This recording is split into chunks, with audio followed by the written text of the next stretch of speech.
Voting is now underway. And this is the first in the nation presidential primary. Remember, last week we had the Iowa caucuses. Now, Nikki Haley is looking to defy expectations in the head-to-head showdown with Donald Trump. And she says this election is only getting started. This is not a coronation. You had 56,000 people out of 3 million in Iowa vote for Donald Trump. Less than 1.5% of that state. We haven't even started with this election yet. We don't do coronations. A democracy is about giving people options. Well, that's an interesting way to look at it. I know her surrogate, Chris Sununu, one of the big endorsers that she has in New Hampshire, said that last hour as well. The problem with that is that Trump had a historic win. Anyway, Trump thinks it's time for the party to come together around just one candidate. And he was joined last night on stage by former GOP rivals Vivek Ramaswamy, Tim Scott, Doug Burgum. A lot of people were there last night on the stage speaking. It was a show of force looking for a big win in New Hampshire. Get out of bed and just get to vote. Grab your neighbor, grab everybody. You gotta go out because we have to win by big margins. And the reason we have to do that, Al, very simple. You know what the reason is in November? We have to send the signal that we're not playing games. Sure. Marjorie Taylor Greene was here. The last person you saw at the podium there was Doug Burgum, who also dropped out of the race and endorsed Donald Trump. So, Sean Duffy, what does it have to look like tonight coming out? Well, listen, I think Donald Trump is going to win. I think that's pretty clear, and I think he's going to win the whole race.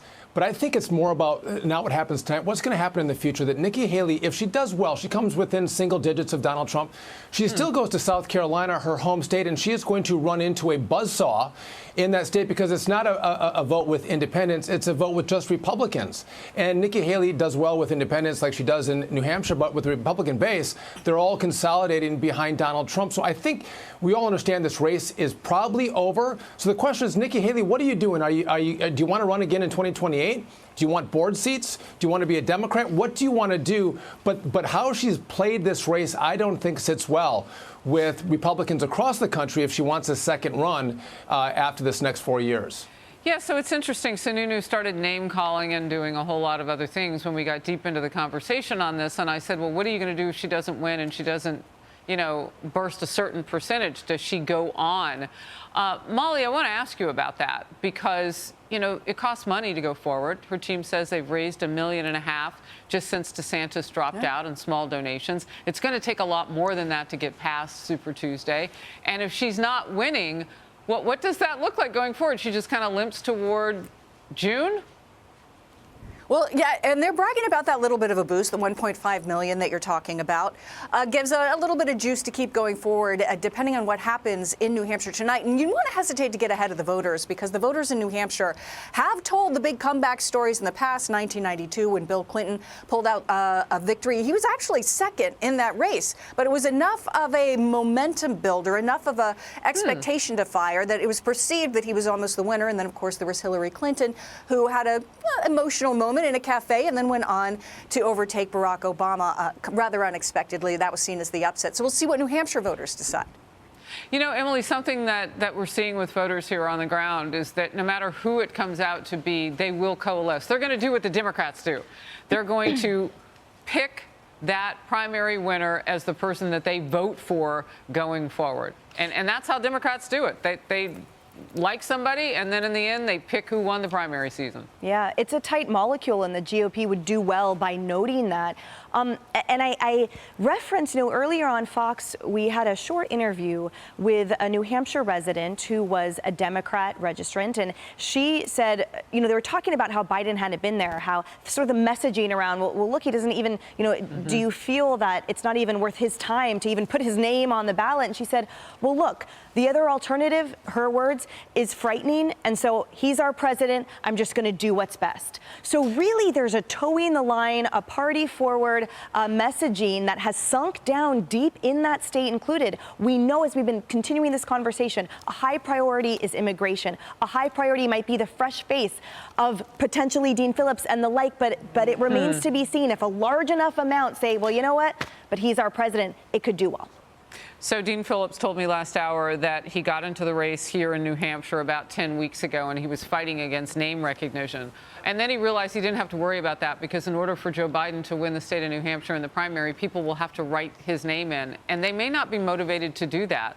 Kaylee, I want to just play a little bit of this from Dean Phillips last hour and what he had to say. And I'm tired of American leaders who believe that by demeaning half of our country, it is somehow accretive to the American experience. It's nonsensical, and I'm sick of that. And what we were talking about specifically, Kaylee, was the fact that on the left, I mean, Republicans have been called everything, and now it's extreme MAGA this. I mean, that is the one thing that Biden doesn't forget to say. Yeah, it's not an effective strategy, as the J.P. Morgan Chase CEO laid out very clearly at Davos. I don't think it's a strategy that will work with great effect. But focusing quickly on the Democrat primary here tonight, yes, it's a write-in campaign for Joe Biden. But Politico Playbook asked a very important question. They said, what is a non-embarrassing number for President Joe Biden? Is it 60%? Is it 50%? Is it a higher percentage than President Trump? Well, the media loves to set these artificial expectations. You know, Trump needs to jump over 50, he needs to jump over 60. Well, let me do that for Biden. Let me set an expectation for Biden. When Trump ran here as an incumbent, same position as Joe Biden, in 2020, Donald Trump got 84.4% of the vote over Bill Weld. So my bar for Joe Biden is, can you actually run with the strength of an incumbent, as Trump did at 84%, as Obama did at 90%? Can you even beat the percentage that Trump may get in the polls tonight? That is a pathetic headline, and there's precedent for when Lyndon B. Johnson had a write-in campaign. He got only 49%. He ended up stepping out of the race. I will be looking very closely at Joe Biden's number, despite the write-in. Well, Dean Phillips said that he has really put forth his strongest foot here. The team has just added this. This is from him. I've said this 18,000 times. I'm only doing this to defeat Donald Trump. Nobody seems to want to do that in the Democratic Party right now, other than me, because Joe Biden can't, is my proposition, because the data says he can't. No one in the country right now cares. In fact, most of the people in the country are going to the Trump rally right now because he's listening to them. No one's asking about this stuff.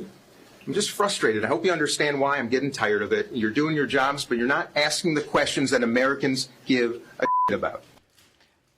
Sean, it's interesting. A lot of people were going to both rallies last night, but I mentioned who was at the Donald Trump rally. He may be right about that. I mean, Donald Trump is looking to get this thing over with early so that he can, too, focus on whoever it's going to be on the other side, likely Joe Biden. Yes, let's be clear. Dean Phillips is not running to defeat Donald Trump. He's actually running for a Senate seat back in Minnesota, trying to elevate his name recognition in the state. So that's what he's trying to do. But this is political malpractice, that the DNC would have shunned New Hampshire, not count their delegates, and have their first primary in South Carolina. Actually, New Hampshire is a swing state. It can go either way and be Republican or Democrat.